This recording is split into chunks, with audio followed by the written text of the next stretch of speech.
السلام علیکم ورحمۃ اللہ وبرکاتہ۔ حضرت عثمان رضی اللہ عنہ۔ حضرت عمر رضی اللہ عنہ کے بعد حضرت عثمان رضی اللہ عنہ کو سب مسلمانوں کی رائے اور مشورے سے خلیفہ اور سردار منتخب کیا گیا۔ آپ بھی مکہ سے ہجرت کر کے مدینہ آئے تھے۔ رسول اللہ صلی اللہ علیہ وسلم کے داماد تھے۔ جب مکہ میں تھے اسی وقت حضرت صلی اللہ علیہ وسلم کی صاحبزادی حضرت رقیہ کے ساتھ ان کا پہلا نکاح ہوا تھا۔ جب ہجرت کر کے مدینہ چلے آئے تو سن 2 ہجری میں حضرت رقیہ کو چچیک نکل آئی۔ آخر اسی مرض میں ان کا انتقال ہو گیا۔ پھر سن 3 ہجری میں رسول اللہ صلی اللہ علیہ وسلم نے اپنی دوسری صاحبزادی حضرت کلثوم کے ساتھ ان کا نکاح کر دیا۔ حضرت کلثوم کے نکاح کے وقت نبی صلی اللہ علیہ وسلم نے حضرت عثمان رضی اللہ عنہ کو بلا کر فرمایا کہ جبرائیل علیہ السلام نے مجھ سے کہا ہے کہ اللہ تعالیٰ کا حکم ہے کہ میں اپنی دوسری بیٹی کا نکاح تم سے کر دوں۔ حضرت عثمان رضی اللہ عنہ بڑے مالدار تھے اور ساتھ ہی بڑے سخی اور فیاض بھی تھے۔ مسلمانوں کی ہمدردی اور اسلام کی مدد میں بڑی بڑی رقمیں خرچ کر دیتے تھے۔ مدینہ منورہ کے اکثر کنوؤں کا پانی کھاری نمکین تھا۔ ایک یہودی کے قبضے میں ایک کنواں تھا، اس کا پانی میٹھا تھا، مگر وہ یہودی اس میں سے مسلمانوں کو پانی نہیں لینے دیتا تھا۔ حضرت عثمان رضی اللہ عنہ نے کئی ہزار روپے میں اس کنویں کو خرید لیا اور پھر اس کو سب کے لیے آزاد کر دیا۔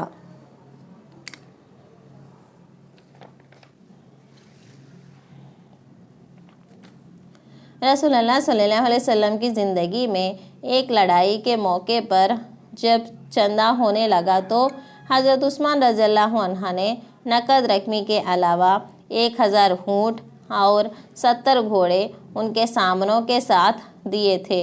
جس طرح حضرت عمر رضی اللہ عنہ کے زمانے میں بہت سے ملک فتح ہوئے تھے، اسی طرح جب حضرت عثمان رضی اللہ عنہ خلیفہ ہوئے تو ان کے زمانے میں بھی کافروں کے ساتھ لڑائیاں ہوئے اور بہت سے ملک فتح ہوئے۔ جہازوں میں سوار ہو کر سمندری لڑائیاں تو انہی کے زمانے میں ہوئی۔ اسلام کی یہ ترقی برابر جاری تھی اور مسلمان دن بدن آگے بڑھتے جا رہے تھے۔ اگر تھوڑے دنوں تک یہی سلسلہ رہتا تو ساری دنیا میں اسلام پھیل جاتا اور سب جگہ مسلمانوں کا قبضہ ہو جاتا، مگر دشمن کو یہ بات کب پسند ہو سکتی؟ وہ برابر اس فکر میں تھے کہ کس طرح مسلمانوں کی یہ ترقی روکی جائے۔ آخر ان کی سمجھ میں یہ بات آئی کہ کسی طرح مسلمانوں میں آپس میں پھوٹ ڈلوانا چاہیے۔ جب تک یہ آپس میں نہیں لڑیں گے اس وقت تک ان کی ترقی نہیں رک سکتی۔ سوچتے سوچتے ایک یہودی نے جس کا نام عبداللہ بن صوبہ تھا اور وہ یمن کا رہنے والا تھا، ایک ترکیب سوچی کہ پہلے تو یہودی مذہب سے توبہ کر کے وہ مسلمان بنا۔ جب مسلمانوں میں آ کر مل گیا تو اس کے بعد آہستہ آہستہ لوگوں کے دلوں میں یہ وسوسہ ڈالنا شروع کیا کہ یہ کیسی عجیب بات ہے کہ رسول اللہ صلی اللہ علیہ وسلم کی وفات کے بعد ان کے خاص عزیز اور خاندان کے آدمی تو یوں ہی رہ گئے اور دوسرے لوگ خلیفہ اور سردار بن بیٹھے۔ حضرت علی رضی اللہ عنہ ابھی زندہ ہیں، جو رسول اللہ صلی اللہ علیہ وسلم کے داماد بھی ہے اور چچا زاد بھائی بھی ہے۔ اس لیے ابھی موقع ہے کہ حضرت عثمان رضی اللہ عنہ کو ہٹا کر ان کی جگہ پر حضرت علی رضی اللہ عنہ کو خلیفہ بنا دیا جائے۔ عبداللہ بن صوبہ کی یہ شرارت مدینہ منورہ اور مکہ معظمہ وغیرہ عرب کے ملکوں میں تو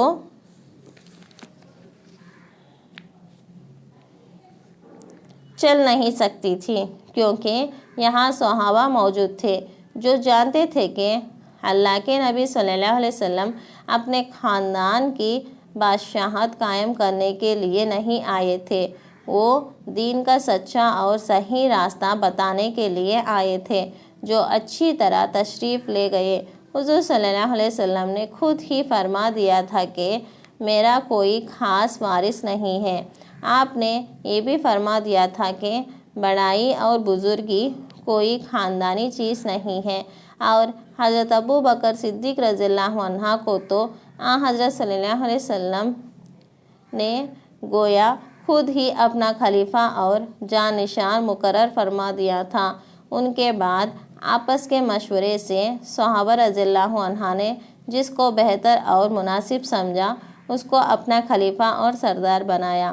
اس لیے عبداللہ بن صوبہ نے ان مقامات کو چھوڑ کر کوفہ، بصر، مصر وغیرہ کے لوگوں کو بہکانا شروع کیا، جہاں کے لوگ ابھی نئے نئے مسلمان ہوئے تھے اور دین کی مصلحتوں سے ناواقف تھے۔ عبداللہ بن صوبہ کی یہ شرارت کامیاب ہوئی، بہت سے لوگ اس کے ساتھی بن گئے۔ ان لوگوں نے حضرت عثمان رضی اللہ عنہ اور ان کے مقرر کیے ہوئے آفیسروں کے خلاف طرح طرح کی جھوٹی سچی شکایتیں ادھر ادھر پھیلانی شروع کی۔ حضرت عثمان رضی اللہ عنہ کو بھی ان باتوں کی خبر ملی، مگر وہ بہت نرم طبیعت کے آدمی تھے، ان کے خلاف کوئی کارروائی نہیں کی۔ آخر یہ فتنہ اتنا بڑھ گیا کہ بصرہ، کوفہ، مصر کی طرف سے ہزاروں آدمی اکٹھے ہو کر مدینہ پہنچ گئے اور حضرت عثمان رضی اللہ عنہ کے گھر کو چاروں طرف سے گھیر لیا اور پہرہ بٹھا دیا کہ باہر سے حضرت عثمان رضی اللہ عنہ کے گھر میں نہ پانی پہنچ سکے اور نہ دانہ۔ حج کا زمانہ قریب تھا، اس لیے مدینہ کے اکثر مسلمان حج کے لیے مکہ چلے گئے تھے، اور جو تھوڑے سے رہ گئے تھے انہوں نے ان فسادیوں سے لڑنے کا ارادہ کیا، مگر حضرت عثمان رضی اللہ عنہ نے ان کی اجازت نہیں دی۔ انہوں نے اس کو پسند نہیں کیا کہ مسلمان آپس میں لڑے اور ایک دوسرے کو قتل کرے۔ اس سے ان فسادیوں کی ہمت اور بڑھ گئی۔ حضرت عثمان رضی اللہ عنہ کے مکان کا دروازہ بند تھا۔ ایک دن ایک شخص پڑوس کے مکان سے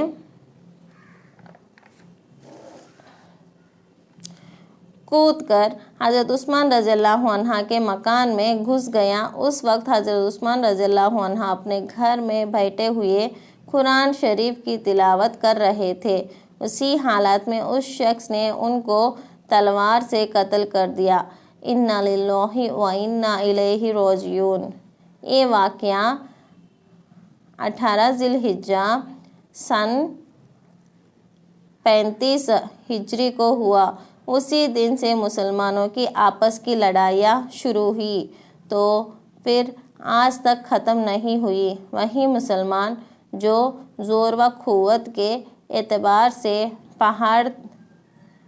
پہاڑتے آپس میں ٹکرا کر چور ہو گئے۔ حضرت عثمان رضی اللہ عنہ کی حکومت کی مدت 12 برس ہے۔